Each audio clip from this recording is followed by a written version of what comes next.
Assalamualaikum warahmatullahi wabarakatuh. Alhamdulillahi rabbil alamin. Wal aqibatu lil muttaqin wa la udwana illa 'alal zalimin. Asyhadu an la ilaha illallah wahdahu la syarika lah wa asyhadu anna Muhammadan abduhu wa rasuluh. Allahumma salli wa sallim ala sayyidina Muhammad wa ala alihi wa sahbihi ajma'in, amma ba'. Sidang pendengar Radio Aikim yang dirahmati Allah, tak lupa sahabat saya, saudara Irwan. InsyaAllah pada malam yang mulia ini kita masih lagi dalam ruangan Makarimul Akhlaq, di mana kita telah bincang pada minggu lepas berkenaan dengan beberapa nasihat Imam Syafi'i rahimahullahu ta'ala. Dan kita kena tahu bahawa betapa nasihat para ulama ini penuh dengan ilmu, hikmah, pengalaman hidup, tajribatul hayah. Di samping dia dianggap sebagai futuh al-arifin atau pembukaan bagi ahlu ma'rifah yang penuh dengan kajian dan penuh dengan ketakwaan ini. Jadi kerana masa yang begitu terhad pada minggu lepas, insya-Allah kita sambung lagi beberapa nasihat Imam Syafi'i, dan kalau tak sempat pun kita akan cuba sambung lagi beberapa siri insya-Allah. Untuk pada kali ini, sebagai mukaddimah, saya nak sebut betapa Imam Syafi'i ini adalah tokoh yang sewajarnya kita kaji dia. Kerana makin kita kaji, makin luar biasa kehebatannya. Betapa tidaknya Imam Syafi'i rahimahullahu ta'ala, imam yang menggabungkan dua madrasah, madrasah ahlul hadis dan madrasah ahlul ra'i. Dan imam yang disebut oleh para ulama kekuatan istinbatnya amat luar biasa. Dan apabila dia bincang satu hadis sahaja, mungkin dia boleh kemukakan pelbagai faedah dan istinbat hukum. Sebagai contoh, beliau pernah membincangkan satu hadis yang disebut oleh Al-Imam Al-Bukhari, bagaimana hadis Nabi cuba muda'abah kepada seorang budak yang miskin, yang dikatakan anak yatim. Nabi menyatakan kepadanya dengan hanya kalimah, ya Aba Umair, ma fa'alan nughair. Wahai Aba Umair, apa yang terjadi kepada anak burung kamu? Yang mana anak burung tersebut telah meninggal, mati. Nabi hanya sebut, ya Aba Umair, ma fa'alan nughair. Imam Syafi'i rahimahullah dalam setengah riwayat mengatakan dia telah dapat mengeluarkan hukum berdasarkan kenyataan hadis Nabi ini lebih daripada 60 hukum. Itu nak gambarkan hebatnya. Hafiz Ibn Hajar Al-Asqalani telah menyebutnya dalam kitabnya Fathul Bari, bagaimana kekuatan istinbat Imam Syafi'i rahimahullah. Dan ini diakui oleh ulama sezaman dengannya. Bahkan dikatakan oleh Imam Ahmad bin Hanbal betapa manusia seolah-olah bila Imam Syafi'i datang ini seperti matahari kepada negeri-negeri seluruhnya, kasyamsi fil buldan, begitu juga kal'afiyah fil abdan, sama seperti matahari pada negeri-negeri dan sama seperti kesihatan pada tubuh badan. Maknanya penting sangatlah. Itu hebatnya Allah anugerahkan kepada Imam Syafi'i rahimahullahu ta'ala. Sidang pendengar yang dirahmati Allah, antara nasihat mutiara kata Imam Syafi'i rahimahullah ialah seseorang itu tidak akan berjaya di dalam menuntut ilmu melainkan dia menuntut semasa dalam kemiskinan. Sesungguhnya aku pernah meminta kertas tetapi aku suka untuk mendapatkannya. Tengok tuan-tuan, maknanya kalau kita tengok kenyataan ini, bukan nak nafikan orang-orang kaya, ataupun bila kita nak suruh anak kita berjaya, kita kena miskinkan diri kita semua. Jadi bukan macam tu. Maksudnya ialah di mana dengan kemiskinan itu, apabila disusung atur semangat anak-anak tersebut dengan sebaiknya, dia menjadi satu motivasi yang cukup hebat dan momentum untuk melakarkan kejayaan. Sehingga masyhur di kalangan pepatah pujangga Arab menyebut min buyutil fuqara yakhrujun nubagha. Daripada rumah orang fakirlah lahirnya cendekiawan yang terhebat di dunia. Kita baca sejarah Imam Bukhari, Imam Malik, Imam Syafi'i, Imam Abu Hanifah, Imam Ahmad, Imam Abu Yusuf, begitu juga Imam Tirmizi, begitu juga Imam Nawawi, Imam macam-macam tuan-tuan guru yang hebat zaman dahulu. Dia bukan orang kaya biasanya. Tapi kita tengok walaupun begitu, kenapa mereka ini? Kerana ia membakar semangatnya. Tapi kadang-kadang orang yang dimewahkan sedikit, maka kadang-kadang payah nak berjaya.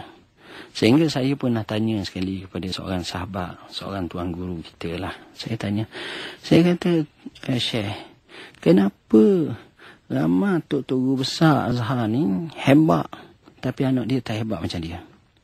Kata dia, sebab tok guru ni zaman dulu, dia telah merasa keperitan hidup. Miskin, susah. Jadi dia belajar semua hebat. Bila dia kaya, bila anak dia duduk dalam keadaan kemewahan, anak dia pun tak berapa bersungguh. Tak sebagaimana dia. Dan dia pun nak ajar bersungguh. Jadi generasi itu jadi orang lain pula yang akan ambil tampuk. Dan sejarah seperti ini bukan satu sejarah kosong, tapi sejarah yang boleh katakan nak cari fakta terlalu banyak. Tanpa dinafikan ada anak-anak tuan guru yang berjaya, tapi nak seberjaya bapanya payah. Itu biasa yang berlaku, tuan-tuan. Baik, jadi apabila kita katakan bahawa Imam Syafi'i cakap macam ini, dia nak gambarkan susahnya dia nak belajar itu, nak cari kertas pun payah. Sebab apa? Sebab duit tak ada.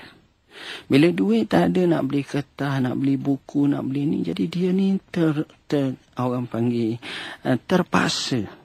Dengan menggunakan kekuatan hafazan, dengan menggunakan semangat daya ingatan yang kuat, dengan cara bersungguh-sungguh, sebab di situlah dia boleh menyaingi rakan-rakan dia, sahabat-sahabat dia. Cerita Imam Malik macam mana satu anjung di rumahnya, kayu jatuh. Bila jatuh, dia ambil kayu tu. Apa yang dia buat, dia pergi jual. Kenapa? Kerana nak buat belajar, nak beli dakwah, nak beli buku, nak beli pensel ataupun pen untuk ditulis ilmu Allah. Betapa fakirnya Imam Malik pada peringkat awal, akhirnya menjadi kaya. Kita baca sejarah yang lain pula. Contohnya ulama ataupun sastrawan moden masa kini. Namanya Abbas Mahmud Aqad. Lahir 1889, meninggal pada tahun 1964. Itulah lebih kurang. Seorang sastrawan yang terkenal di Mesir. Orang panggil mufakir, ahli fikir, hebat. Tulisannya begitu kritis dan hebat. Dikatakan Abbas Mahmud Aqad ni betapa miskinnya dia sampai dia tak dapat nak beli buku dan dia terpaksa pergi belajar. Di mana dia terpaksa pergi belajar, cari perca-perca tulisan akhbar dan buku-buku ni, belajar pada waktu malam di jalan-jalanan. Duduk di belakang, di bawah tiang api tu, baca buku.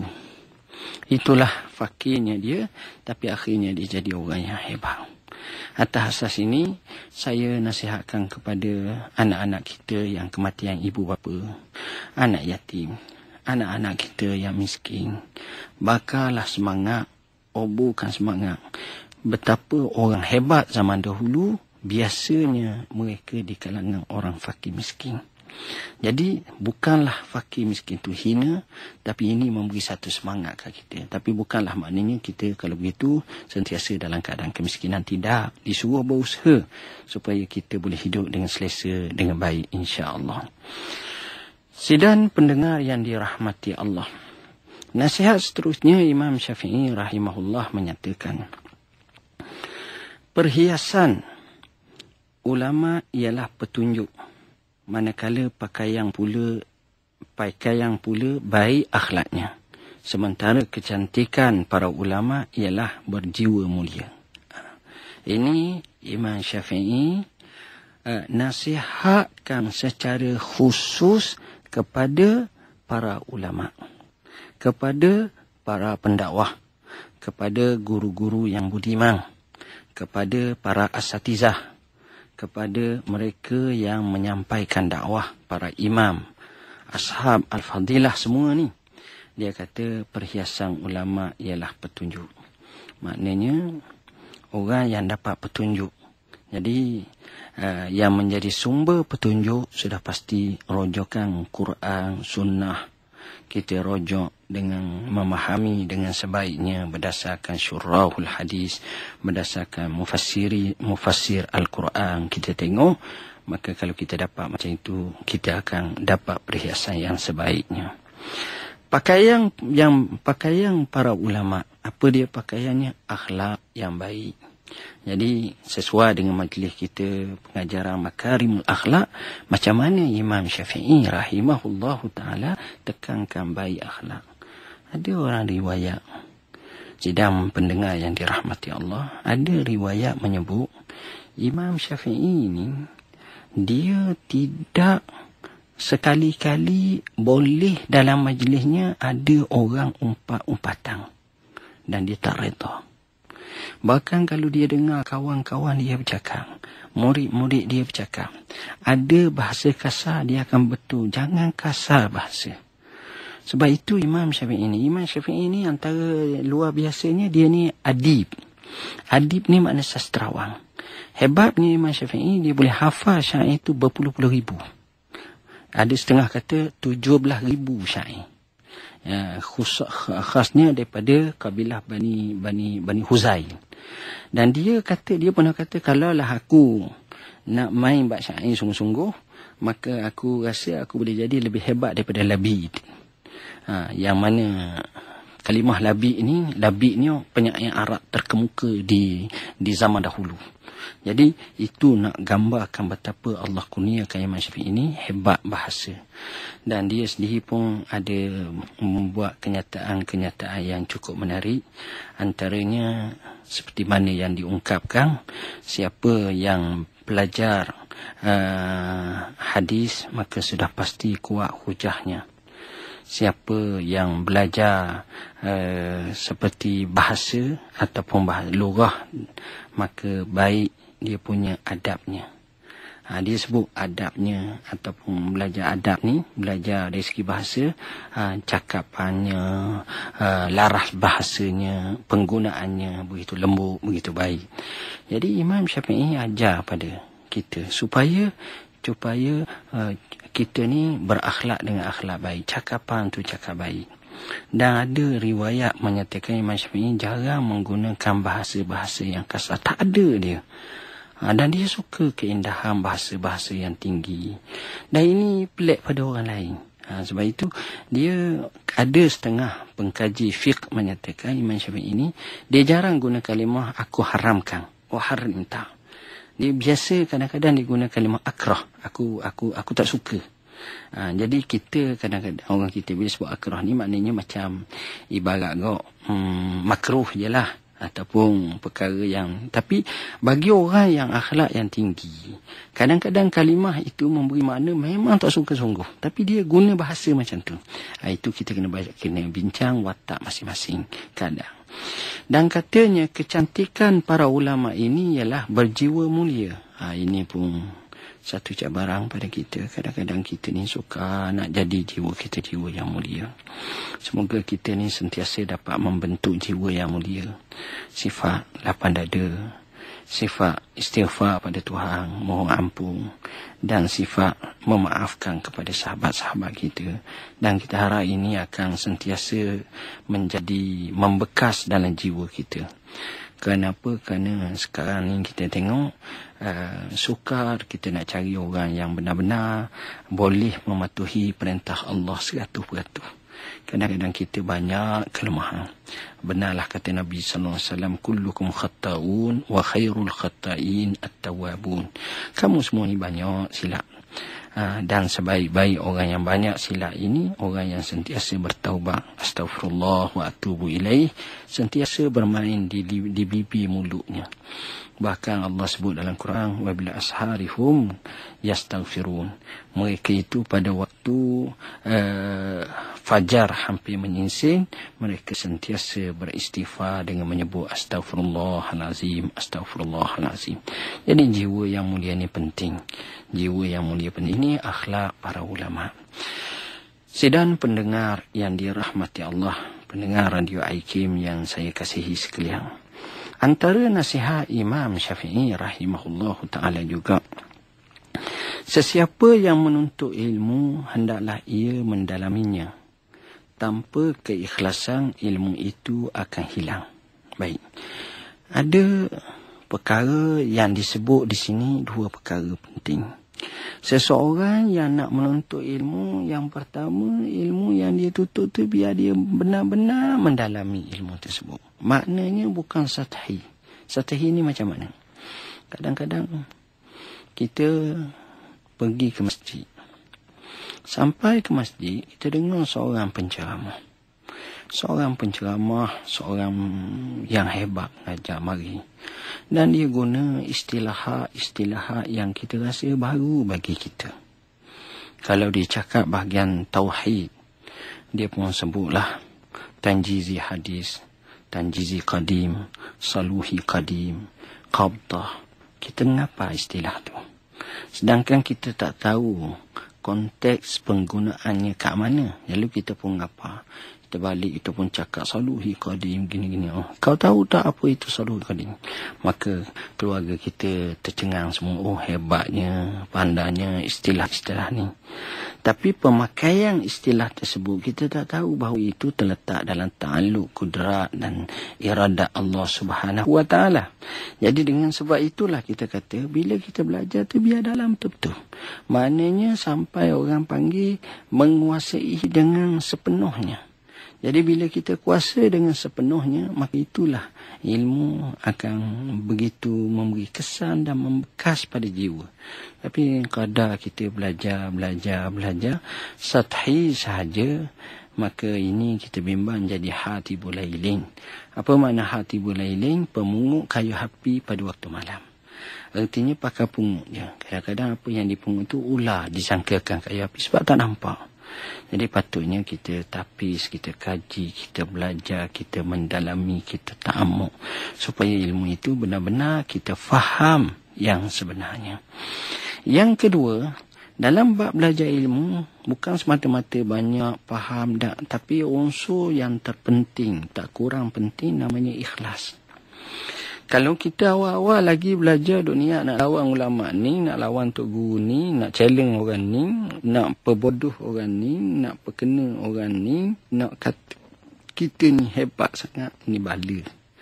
Bahkan ilmu tu tak akan kekal dalam jiwa dan akan hilang. Kalau kekal pun ilmu tersebut tak memberi manfaat. Kalau dia cakap pun orang tak akan dapat merasa apa-apa kemanisan ilmu tersebut. Ini cukup-cukup kita bimbang. Sehingga Imam Al-Ghazali rahimahullah menyebut satu riwayat mungkin dhaif menyatakan man ta'allama al-ilma liyumari al-ulama aw liyujari as-sufaha aw liyaltafita wujuhan nasi ilaih lam yajid raihatal jannah. Atau kamakan. Maksudnya siapa belajar ilmu semata-mata nak cabar para ulama, atau nak perbodohkan orang-orang jahil, atau nak tarik muka-muka manusia supaya mengkagumi, merasakan dia ni hebat sebagainya, bukan semata-mata tak dapat masuk syurga, bau syurga pun tak dapat. Itu bala. Jadi dengan sebab itu, bila kita menawaitukan untuk menuntut ilmu dan masuk dalam menuntut ilmu, dua asas utama penting. Pertama, dalami ilmu yang kita belajar tersebut. Kedua, ikhlaskan diri kerana Allah dalam menuntut ilmu tersebut.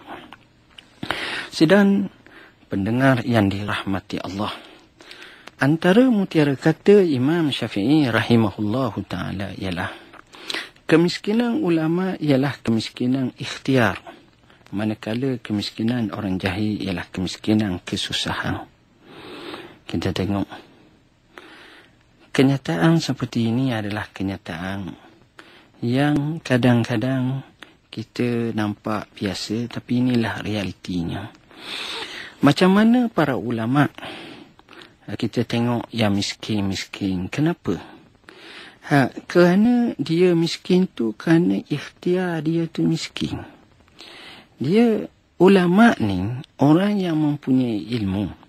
Bila ilmu, sepatutnya penggunaan ilmu tersebut bagi memanfaatkan, maka sudah tentu pada masa itu tak akan berlaku lagi kemiskinan padanya. Bahkan kalau kita tengok, Imam Syafi'i sendiri kata, sebagaimana kita telah bincangkan, siapa yang nak dunia ada ilmu. Maknanya bila ada ilmu, tak ada miskin dah. Bila ada ilmu, artinya dia boleh hidup di dunia. Tapi yang ini, kenapa? Kerana kadang-kadang dia ikhtiar tu dia lemah. Kerana dia malas. Kerana dia rasa, tak apalah. Maka mungkinlah akan berlaku macam itu. Yang kedua, bagi orang jahil pula, ialah bila sebut miskin, dia biasanya kerana apa? Kerana susah lah. Bila miskin kan hidupnya susah, hidupnya melalak, hidupnya merempak. Maka kedua-duanya kita kena buang daripada belenggu kemiskinan. Ulama ada sebut macam mana miskin ini sebagai satu bala kepada masyarakat. Syekh Abdullah Nasih Ulwang sebut dalam kitabnya Tarbiyatul Aulad masalah miskin. Dan saya mari Kak Aikim, saya dengar tadi sahabat kita dalam radio secara sepintas lalu sebut 600 juta rakyat umat Islam, di mana dia katakan dalam keadaan pendapatannya adalah kurang daripada $2 sehari. Maknanya kita ni berat kalau kita biarkan dalam keadaan macam tu. Sebab bila miskin ni nak bantu orang pun tak lepas. Faqidu syai' la yu'ti. Bukan nak bantu orang, orang pula kena bantu dia. Itulah realiti sebenar. Jadi yang ini patut kita nyahkan dalam hidup kita. Kita usaha dengan rancangan yang baik, dengan belajar. Cuma kadang-kadang orang kita pula bila sebut macam tu nak kaya segera, nak kaya cepat. Maka nak kaya cepat akhirnya jadi miskin lagi cepat. Dengan sebab cara tak betul, cara boleh ditipu daya. Mereka kata ini ada satu projek ni dapat 400%. Kita tengok bersaiz mega pun, yang kukuh pun 10%, 15%, 20%. Tiba-tiba dia 400%. Mana unik benar. Kalau boleh cuba buat testimoni dulu kepada 40,000 orang, 50,000 orang. Baru orang percaya. Ni dah. Jadi kita je akhirnya kenalah kelentong, kenalah ni. Jadi kita sudah jatuh di tipe tangga. Rugi kita. Tanyalah orang yang tahu, orang yang ikhlas, orang yang jujur, insya-Allah. Sidang pendengar yang dirahmati Allah. Seterusnya, nasihat Imam Syafi'i rahimahullah. Sesiapa yang mulia tanpa ketakwaan, maka ia bukanlah orang yang mulia. Berarti betul-betul tuan-tuan. Dalam masyarakat kita, kita tengok ada orang yang dimuliakan. Masya Allah. Semoga Allah muliakan mereka. Tapi ada tak kita tengok orang tu orang mulia? Tapi bila dia tak ada jawatan, orang pandang pun tak. Orang ada ya. Bahkan orang tengok pun kelain. Dan orang tengok dia pula terpaksa pergi kat orang ni, pergi kat orang tu. Ramai tak? Ramai. Kenapa? Kerana sebenarnya dia terlupa untuk masukkan satu elemen dalam hidup dia, namanya elemen takwa. Dan kalau dia ada takwa, walaupun dia tak ada jawatan dah, walaupun dia tak kaya dah, walaupun dia dah tua, walaupun macam-macam walaupun, tapi kerana takwa dia tetap mulia. Allah menyebut inna akramakum indallahi atqakum. Orang yang paling mulia di sisi kamu, orang yang paling mulia di sisi Allah ialah orang yang paling takwa. Orang yang paling takwa adalah orang yang paling mulia antara kamu. Jadi kalau Allah muliakan orang tersebut dengan sebab dia takwa, maka Allah, Nabi kata, Allah menyatakan, aku kasih pada orang ni, hei malaikat, kasihlah. Maka malaikat pun kasih, mereka kata kepada ahli dunia, ahli bumi, kasihlah. Maka semua kasih. Kadang-kadang sebab itu kita tengok ada orang tu kita sayang kat dia. Kenapa? Mungkin hubungan dengan Tuhannya baik. Tapi kadang-kadang orang tu kita menyampah tengok dia. Geram je. Tak tentu hala. Kenapa? Kerana mungkin orang tu hubungan dengan Tuhan rosak. Sebab itu baikilah hubungan dengan manusia, dengan Allah. Hablum minallah kena kukuh. Tak kala hablum minallah dengan kukuh, maka hablum minan nas juga pasti akan baik. Dan inilah kita tengok macam mana cara nak laksanakannya. Orang yang selalu pergi masjid, bila selalu pergi masjid, semayang berjemaah, semayang masuk dalam saf, selalu jaga akhlak, jadi orang kampung sayang, keluarga dia sayang, jiran-jiran dia sayang, semuanya masyarakat menjadi harmoni, masyarakat menjadi baik, menjadi cukup kukuh, tegak dalam keadaan menarik. Dan inilah yang sepatutnya kita gembelingkan untuk menuju ke arah kemuliaan dengan meraih takwa daripada Allah Subhanahu Wa Taala. Saya rasa sekadar itulah dulu untuk kita pada malam yang mulia ini dalam rancangan Makarimul Akhlak.